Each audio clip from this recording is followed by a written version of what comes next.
Bom, nesse vídeo eu quero falar aqui com vocês sobre o destaque, né, chamado Kukri, eu acho que é essa a pronúncia dele, jogador do Águia, que tem vivido uma fase sensacional na Copa São Paulo, e o Paysandu monitora o jogador que tem uma multa, né, alta de 3 milhões de reais, e o Paysandu poderia ser um dos times interessados na sua contratação, jogador então que eu não consegui ver aqui de fato, mas possivelmente tem algum parentesco japonês ou algo assim, porque olha o nome dele completo, né, não consigo realmente nem pronunciar, mas é um jogador que tem chamado muita atenção e vamos combinar, né? Já está adaptado ao futebol paraense, já está no Águia há 2 anos, né? Desde 2024 e não é de hoje que já vinha chamando atenção na base, no profissional. Enfim, vou trazer aqui um pouco mais de detalhes se poderia ser uma boa ou não imaginar esse nome. Além do mais, quero falar sobre o Ítalo Carvalho, que tem vivido uma grande expectativa, né, de ser o homem-gol do Paysandu para 2026. Quero falar também sobre alguns outros atletas que deixaram o Paysandu, vive uma fase interessante no exterior, além da renovação muito importante, né, do Quintana, que eu acho que vai ser um baita acerto para 2026, até porque ele tinha propostas, né, do futebol asiático e acabou optando por permanecer no Paysandu, construindo uma história bacana, né, desde 2024 na equipe. Só antes de começarmos, aproveite aqui para deixar seu like, também se inscrever no nosso canal. Eu me chamo Gustavo, esse aqui é o canal Black Art Foot. Contem com sua ajuda para chegarmos a esse objetivo aqui, que é de 72 mil inscritos no YouTube. Então, se você está assistindo e não se inscreveu, conta com seu like, com a sua inscrição, que certamente aqui nos ajuda bastante, combinado? Então, bora lá. Vou deixar aqui primeiramente sobre essa matéria aqui do Ítalo. Vou deixar aqui, ó. Apresentado no Paysandu, Ítalo deseja ser goleador com a camisa, é o meu maior objetivo, né? Disse aí então o centroavante no seu anúncio. Vale lembrar que nessa última temporada, pelo Volta Redonda, somou 18 partidas com apenas 2 gols e 2 assistências. Dá para dizer que desde o meio de 2024, nos últimos 1 ano e meio, ele oscilou bastante, né? Tanto em 2 clubes da Coreia, só foram 3 gols marcados em 14 partidas, números parecidos também no Volta Redonda, onde apesar disso ele até foi titular na reta final da Série B. A última boa fase dele mesmo foi em 2023, tanto pelo América do Rio Grande do Norte quanto pelo Volta Redonda. Ele somou 17 gols em pouco menos de 45 jogos.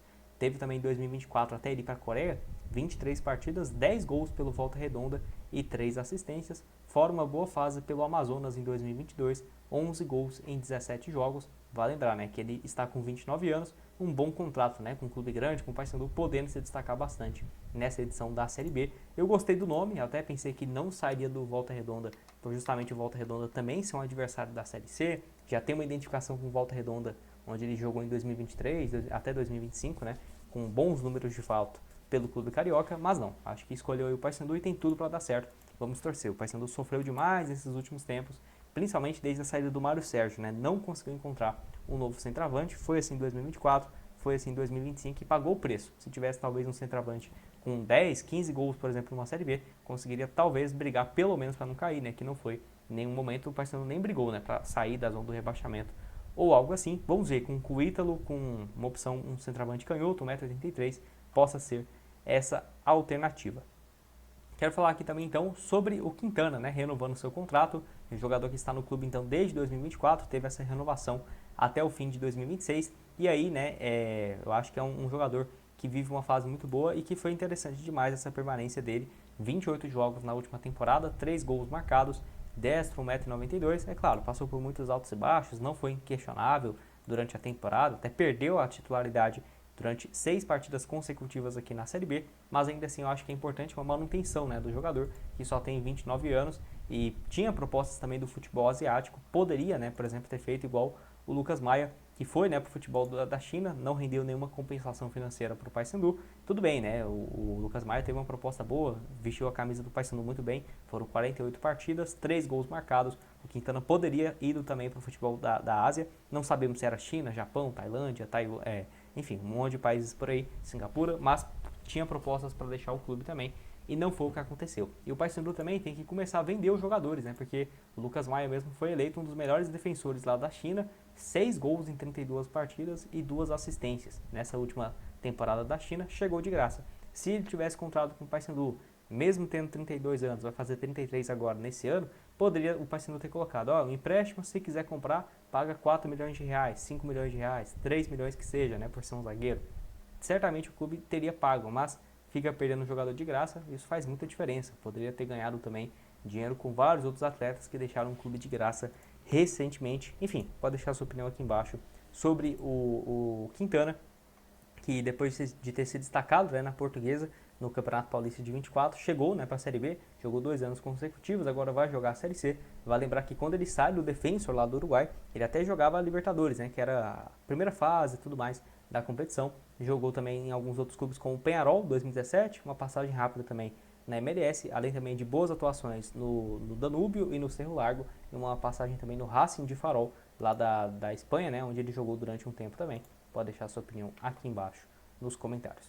Tem aqui um outro que é o Netinho, né, que eu ficaria de olho porque está em reta final de contrato com a Água Santa e não tem um clube ainda para o meio do ano. Aquele mesmo que passou no clube em 2024, somou naquela ocasião 37 jogos, 2 gols e mais 2 assistências, e aí está à disposição no mercado depois do Campeonato Paulista. Começou bem, até aqui, ó, o Campeonato Paulista da segunda divisão, um gol contra o Linense, né, até aqui, e fez as 3 partidas como titular. Então, assim, ele já tinha feito um bom Campeonato Paulista pelo Água Santa, na primeira divisão do ano passado, 2 gols em 11 jogos, foi gols contra o Santos, contra o Corinthians, foi para a Ferroviária, foi titular pela Ferroviária na Série B, 31 jogos, 4 gols e 3 assistências. Ferroviária que tinha tanto ele quanto o Alencar, 2 jogadores muito bons no meio de campo, e ambos estão jogando hoje, né, a Série A2 do Campeonato Paulista. Então, se eu fosse aí o Paysandu, tentaria uma contratação do atleta, que eu acho que pode sim ter mercado na segunda divisão, né, do Campeonato Brasileiro, mas até por ele já ter essa identificação, apesar dos altos e baixos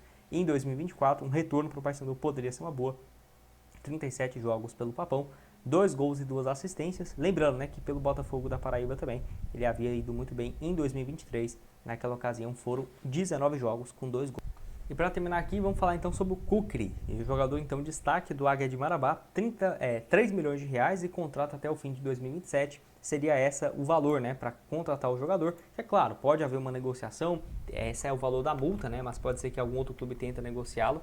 Eu acho difícil porque quando destaca muito assim, é difícil o clube ir lá e tentar negociar. Até por virar um leilão, quem pagar leva. Para o Paysandu hoje pagar 3 milhões de reais não está tão viável assim. Apesar do último ano, né, ter faturado mais de 30 milhões, não é um valor que o clube pode sair gastando a troco de nada. De qualquer forma, né, o jogador só tem 18 anos, pode jogar aí muito mais como um ponta direita de fato, né, ele que é brasileiro e tal, nasceu, né, no Brasil, pelo que eu pesquisei aqui, é de Marabá, mas tem possivelmente uma descendência aqui, ou japonesa, ou polonesa, ou não sei de fato, porque realmente é um nome bem completo aqui, o dele, e que está no Águia desde 2024, 2 partidas no profissional com 16 anos, ano passado somou 26 partidas pelo Águia e 2 gols, mesmo com 17 anos, né, 17 para 18, e agora na Copa São Paulo, 4 partidas, 3 gols, 2 gols contra o Taubaté e 1 gol também contra o Juventude. Já esteve, né, à disposição para o time principal e não entrou no jogo contra o Remo, né, no primeiro jogo na Copa Grão-Pará. Ele não fez,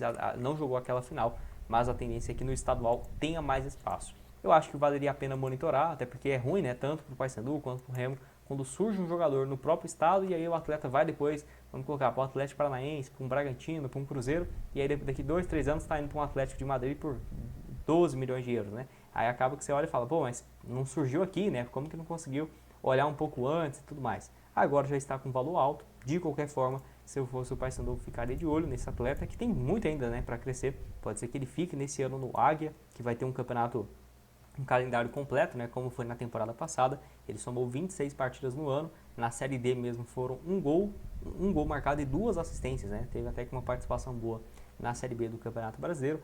Na Série D havia marcado outro gol também no Campeonato Paraense no início da temporada. Enfim, vale lembrar que dos 26 jogos que ele fez na temporada passada, 24 na condição de titular, né, e outras partidas também no Sub-20. Ele só jogou o Sub-20 nesse ano porque a Copa São Paulo também traz uma visibilidade maior e o primeiro compromisso do Águia já era no dia 18 de janeiro. A Copa São Paulo começou em dia 4, né, de janeiro. Ele jogou bem também contra o Estrela de Março, que o clube venceu, né? Ele deu uma assistência, nota de 8.7, e na estreia também contra o Botafogo, vitória do Fogão por 1 a 0, ele se destacou.